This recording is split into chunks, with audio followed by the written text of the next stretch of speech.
Hi everyone, welcome to AeginaCraft. In this video I want to talk to you about pigments, coloration, colorings, the way you can color your resin and your epoxy, and all the stuff companies try to sell you. And look, I've been doing resin for more than a year now. Okay, the resin art, epoxy woodworking.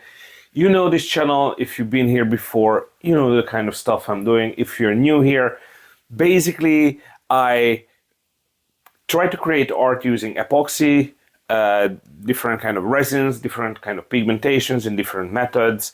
I dabble in a little bit of woodworking, furniture restoration, and whatever else I feel like doing, like spray paint art, you know, this and that. Now, for the last year, I've been looking for simple and cheap ways to color my epoxy, right? And honestly, there is no cheap way to do it, okay? So if you want to get anything from the base color palettes, right? Just generic colors, not this fancy eye candy mica colorants, which gives you different results like so, you know. Ooh, what a beautiful view. So anyway, so it's none of those. If you just want base colors, I'm talking about red, white, yellow, green, blue, you know, the basic color palette. And if you want to get like 100 grams of it, let's say black. Everybody needs black in their workshop. The black pigment. People use a whole different kind of ways to color their resin, and most of the times it's never completely 100% opaque. There is always some tint to it. Guys, I really want to show you, but I don't have anything on hand to show you. Point is, people use charcoal these days to tint their resin black, but if you just want to get some basic colors, there's no way to do it cheap, I mean, because like these little 50-gram buckets, it's not even 50 gram, how many grams is this? 5 gram little vials cost about $10 a pop. And I'm sitting here like, okay, listen, I don't have $300 to try and fill and try and fill and try and fill. And I was really fucking fed up with this, right? Because I know pigments is just colorant and they use it in every industry. And then I was thinking, oh, actually, I'm a painter and decorator by trade. Okay, so I paint houses, and I'm standing in a shop, right? And I get my custom color mix from my client, and I see this big paint mixer machine and just squirting just base colors in the paint mixer. I'm like, I swear to God, I can use that in epoxy. And then I started thinking, right? Can I buy pigments separately in like construction or painting and decorating or something like that? And lo and behold, there you are. You can. So I bought myself Isomat brand Deco Color high quality pigments in powder form. And this is 250 grams of pigments. And this one, I bought several colors. This was the first that arrived. And this one is green, grass green. And these are 50-gram bags. And I have 5 of them. 250 grams of pigments in your hobby gonna last you at least a decade. I don't care what you do. I don't care how much you pour. This much resin, this much pigment. This is about for like 100 liters of 150 liters of resin. Easy, okay? You know how much I paid for this shit? $7 for the whole thing, for this whole thing. And they have multiple colors in different, so, okay, let's go back. So every construction material producer company, whoever makes pre-mixed concrete, grouting, tiling glue, you name it. Probably your country has their own brands of construction factory things. they sell construction pigments for you to be able to use it in construction. This one is for, let me just read up the properties. This video is not sponsored, by the way. I have many different other construction pigments coming in because I went on a shopping spree. Like, ooh, shiny, ooh, fancy. So I bought many different brands. This is the first tub to arrive. I don't even understand why it's in a tub. Anyway, I digress. Here we go. Properties. Color pigments are high quality inorganic pigments for coloring mortars and concrete. Ideal for coloring decorative micro cement coatings. Whatever that means. Field of application for use it in combination with other stuff of their product because they want to upsell you. Micro cement coatings. Whatever that means. Mix the pigment in dry stuff. Resin cement. Yeah, just mix it in and see what comes out. I like that. So, we're gonna test this. I really wanna test this because I just fucking fed up using acrylic paint in my resin, and sometimes I don't get the structural integrity because I have to put so much in it. So it fucks with the consistency of the resin, and it really takes ages to harden up. And I know there is the permanent marker methodology. This is what happens when you put black permanent marker in your resin. This. So I'm chasing the black, guys. I'm chasing the proper black and chasing the simple colors because I want to use it as backgrounds in my resin art. Like I really want to do some dried fruits and stuff, dried pistachios. This green is gonna come great. So I really want this to work. And for $10, 250 grams, I mean, you can't beat that, can you? So yeah, that's what I'm gonna do. This is what this video gonna be about. I know it's a long intro, but trust me, the rest of the stuff is gonna be simple and fast. So yeah, we're not gonna do a pour in the workshop because right now it's raining, as you can see, and this is the first rain we had since August. So I love it, it's great, but the temperature in the workshop is ridiculous. It's like 12, 14, 16 degrees Celsius. Not the best time to do resin art. So I'm just gonna grab my shit, get back to the house, and pour a little bit out of it into some kind of a more, just to see how it comes out. Okay, so yeah, I'll meet you guys inside. Awesome. I set this up pretty nice. Now, let me just pull up a chair. Welcome to my indoor resin craft corner. So as you can see, I don't know if you can see it, but this is the shit we're gonna play with today. I have my trusty geode mold here. I'm gonna undo this thing. Okay, if it works, then in the future I need to put this in like smaller containers. Because honestly, this is gonna be one heck of a challenge to work with. So, to the touch,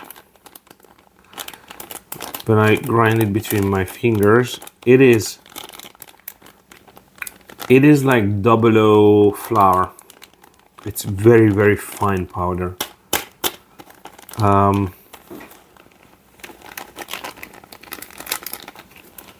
Yeah.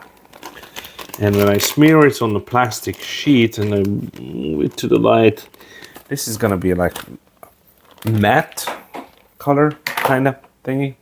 Anyway, so let's mix up some resin. All right, I got my trusty scale here. I should put some gloves on.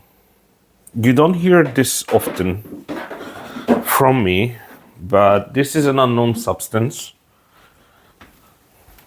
And where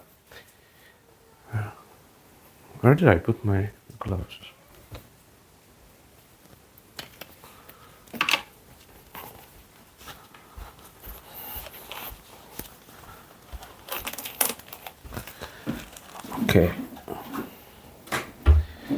right. Sorry. I got myself some gloves. Glovey gloves. And finally, I managed to get latex gloves. And finally, I managed the gloves which fit my hand even in the summer when it's extremely hot and sweaty. So I got two left hands. No. Here's a life hack. You can turn it around and it becomes the opposite hand's glove. You're welcome. I know this is why you're here. I know. I'll be here all week. So mixing cup. Mix. And I will do some jewel casting resin because I was in the shop and I picked it up. I left it in the shop, so zero this fucker around. Wink. Zero. Thank you. And I'm gonna do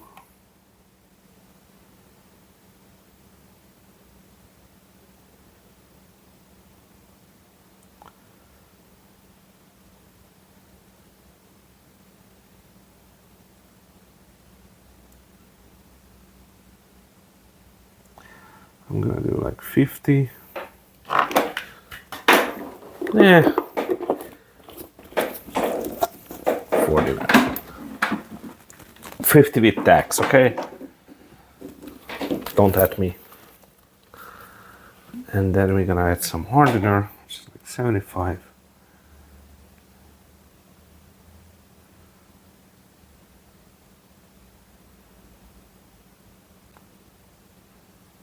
Okay. Gucci. I'm gonna put these guys on the side. Okay.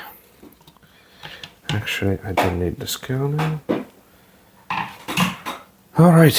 So where is a moderately decent spatula? There we go. Are we still running? Yes, we do. All right.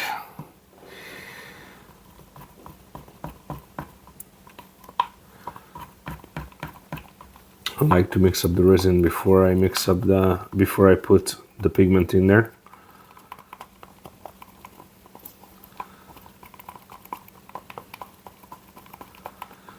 I don't know if it's the way to do. Ooh, man, this is cold. Like, this is thick.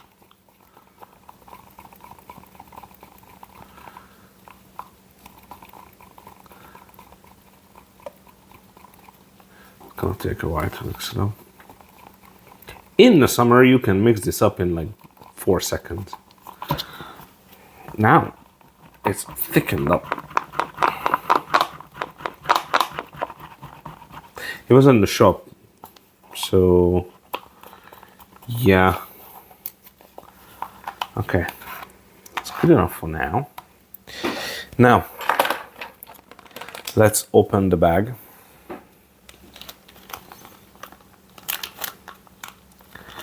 And let's see what we have. Try not to breathe it in too much. Oh boy. So this is it. It's kind of an angry green.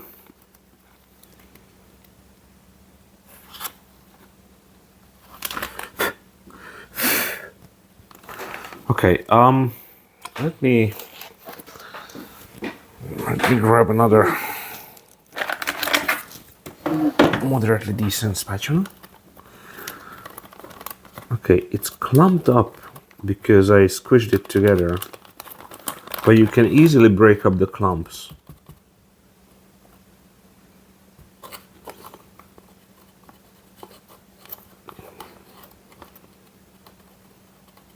Yeah, you can easily break up the clumping. But it's soft, like it's the grain size, or how do you call it? Like it's tiny. The powder, it's Oh, dude, words. Anyway, so the powder. Okay, how much do I want to put in there? Let's say this much. Okay, that much is enough. Just to see where it takes us. Okay. I wonder how it mixes. All right, let's go.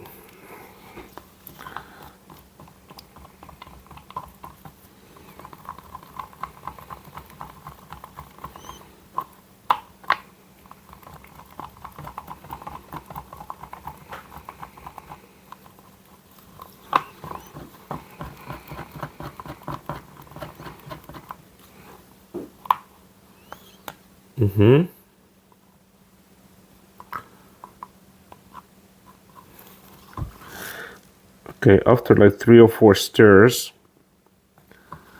I can still see the clumps in it, so it doesn't disappear. But I think it's the same with all the powder pigments. I'm gonna give it a good stir for about a minute. And see what happens then. Because basically my resin is thick anyway, so just want to warm it up in my hand and just give it a good stir.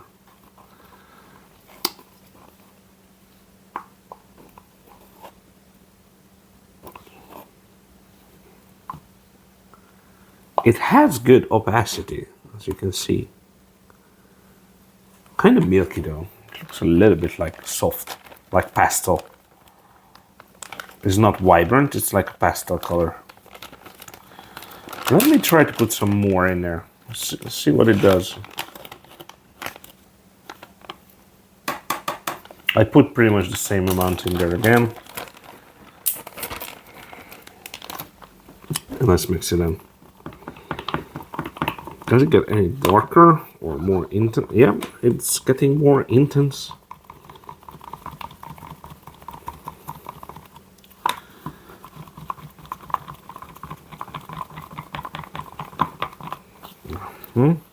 Okay, for this, I would recommend to mix up the concrete pigment in part B, just in a tiny bit of part B, so you get some kind of a pigment paste, and mix that in the resin. I think that's gonna make your life so much easier, because you can mix it out. I mean, you can mix out these little gubbins. You know, it dissolves fine. It just takes some elbow grease and patience, which I don't have. I don't have none of those things.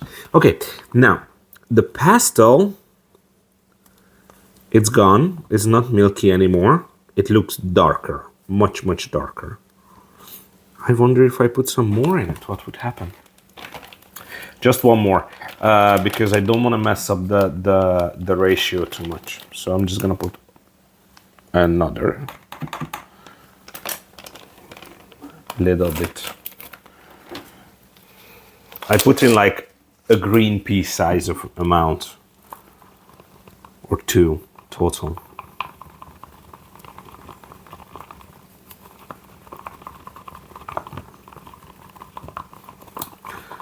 Okay. Okay. Okay, I kind of like it.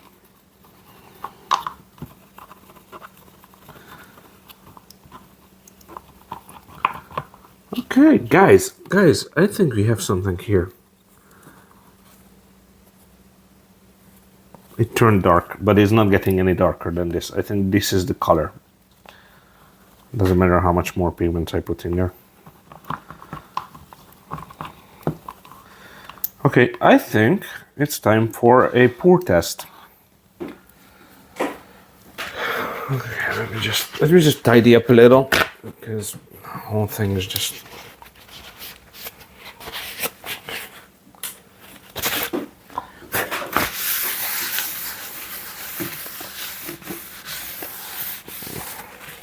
somewhat. Okay, so let's see what happened.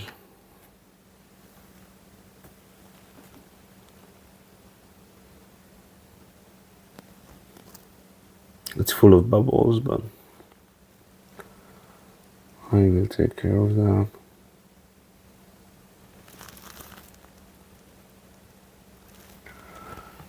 Okay.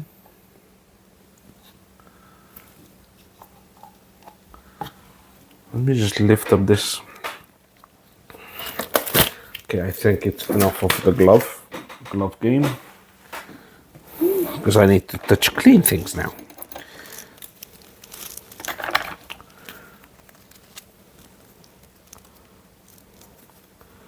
I'm gonna put 2 spatulas under this plexi sheet from this side, so it levels kind of out. Okay.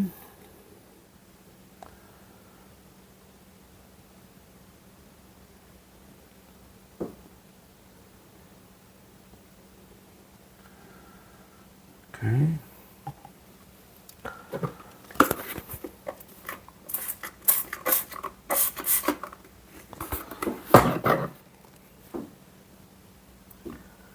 Let the bubbles pop. It is green. So this is how it looks in the bag. And this is how it looks in epoxy. In epoxy, it looks a tad bit darker.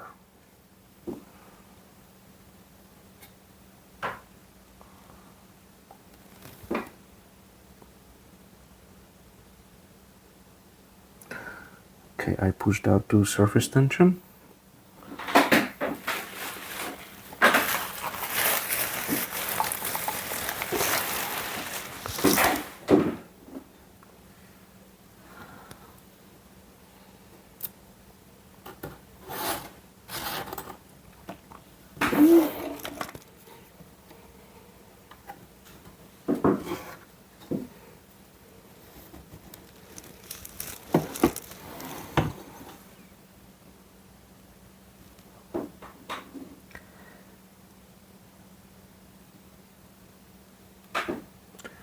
Okay,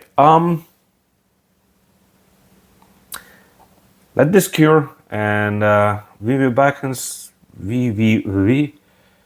I swear to God I speak English, guys, honestly. So let this one cure, and we will be back to see the end results. But so far, as you can see on the drips here, it mixes very nicely, and so far I'm quite happy with it. So yeah, anyway, see you guys in a minute. I'm gonna go get some food and feed my pets.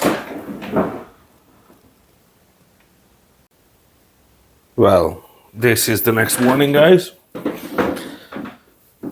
The pigments have cured. Let's demold this thing. Okay. I'm curious if any of the pigments have sank, and yes, they did. Some of them sank, but it is completely opaque. The light doesn't shine through it. It's perfect. So the lesson of this video is don't buy expensive pigments. Please, for the love of God, look at elsewhere. Look at in every other trade. Painting, decorating, construction. You can buy pigments, you can buy colorants, and you can mix your own. If you want, you can mix this green base pigment with the soap industry's mica powder pigment, right? And then you can add some, I don't know, ink dye to it to make it more vibrant. You understand? There are so many different ways you can color things. And there are so many cheap ways to color your art. You don't have to buy the expensive pigments for 5 grams or 10 bucks per 5 grams. Is more expensive than drugs at this point. So yeah, the lesson of this video. Well, construction pigments are way cheaper and they work like charm in resin. So yeah, I'm going to buy all the base colors in concrete pigments, and I am going to buy some mica powder for soaps, and I'm gonna mix my own colors, my own pigments, my own resin colorants, art colorants or hobby colorants, and I just don't want you guys to get ripped off. That's the whole goal of this video, just to teach you to be open-minded and look for tools in other professions to use in your art. That's what I'm trying to achieve with these videos, and I really hope that this message gets to you somehow. I know it's the end of the video and people usually tune out by now, but seriously, guys, you don't have to buy the expensive branded stuff, because the expensive branded stuff is just the normal umbrella. It comes from the same factory, it's just a different label on it, for fuck's sake. Okay? And that is my message to you, and that is my message to everyone who tunes into this video, is that there are ways that even us poor people can create and do art, and we don't have to spend hundreds upon thousands of dollars for our gear, because art is for everyone. And I think art and expressing yourself in art should be available to every human being on earth. And with this, I close this video. Thank you very much for watching. If you want to support the channel, you can support it on buymeacoffee.com or buying stuff from my web shop. You can find the links in the video description. Leave your ideas in the comment section. Let other watchers know how you cope with pigmentation or colorant, or what are your alternatives. Anyway, let's build a community here. Thanks very much for watching, and if you're first here, please like this video, subscribe, help us lift this channel off from the ground. Anyway, thanks very much for watching. I see you guys in the next one. Bye!